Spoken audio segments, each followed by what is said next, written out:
The vigor and comfort of our spiritual lives depend on our mortification.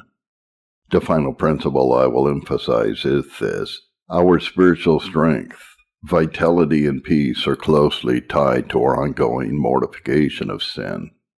Every believer desires two things in their walk with God. 1. Spiritual strength and vitality, the ability to walk in obedience with energy and delight.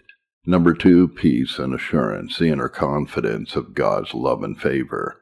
Much of our struggle in the Christian life stems from feeling weak in our obedience or lacking peace and comfort in our relationship with God. While these blessings ultimately come from God's sovereign grace, the presence of unmortified sin can significantly hinder them.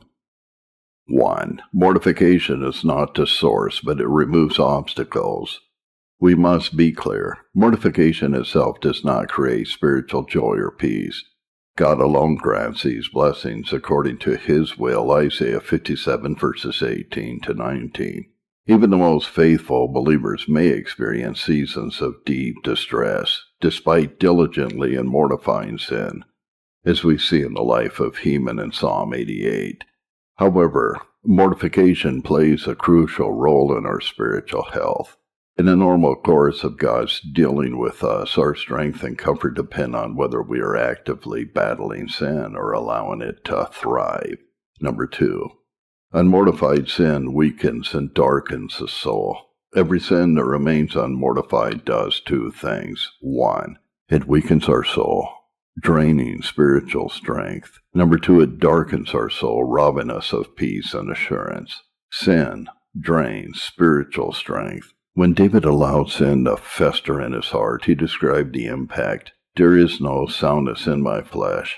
I am feeble and crushed. I groan because of the tumult of my heart. Psalm 38, verses 3 to 8. Unchecked sin exhausts the soul, making spiritual duties burdensome and draining our desire for God. This happens in several ways. 1. Sin entangles our affections.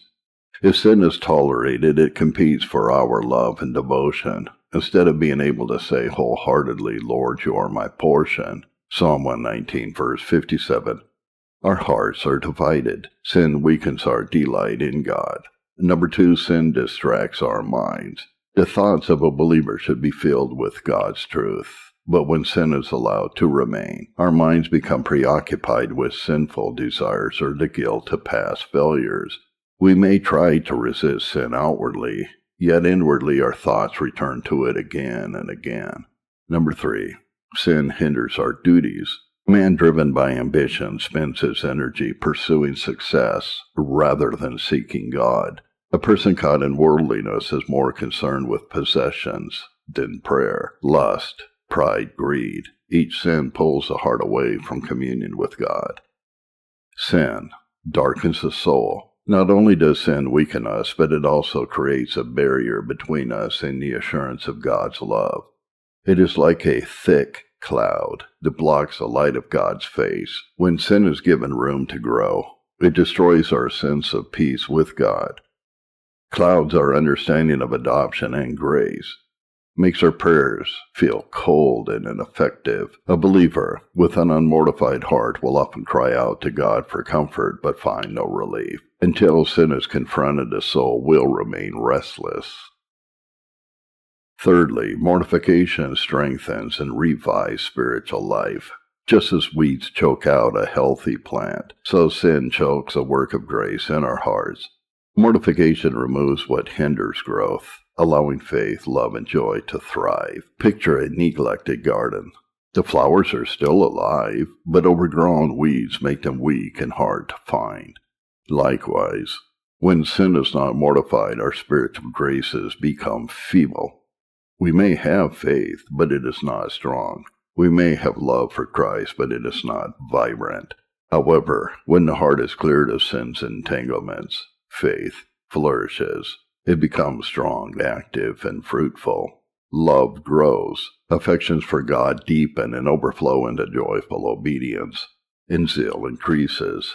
Our delight in worship and service becomes fresh and powerful. A heart that is being purified daily will find it easier to delight in God. The soul will be ready for prayer, eager for the Word, and confident in God's presence. Fourthly, mortification and assurance of salvation. Mortification also provides strong evidence of genuine faith. Many struggle with doubts about their salvation, wondering if they truly belong to Christ. Scripture teaches that an unmortified life is incompatible with true faith. If you live according to the flesh, you will die, Romans 8, verse 13. But the ongoing battle against sin is a mark of sincerity. It shows that a person is not at peace with sin, but is engaged in the fight. A Christian may struggle deeply, but if they are actively resisting sin, they can have confidence that the Spirit is at work in them. Jesus said, "Every branch in me that bears fruit, the Father prunes, that it may bear more fruit." John 15, verse 2. This pruning, painful though it may be, is proof of belonging to Christ. Conclusion. The path to spiritual vitality. If you long for a strong, vibrant, and peaceful walk with God, you must take the battle against sin seriously. Unmortified sin will drain your strength and rob you of joy. Unchecked sin will darken your understanding and weaken your assurance, but mortifying sin will clear the way for spiritual growth, deepen your love for Christ, and strengthen your peace with God. Let us then make it our daily aim to put sin to death, that we may truly live.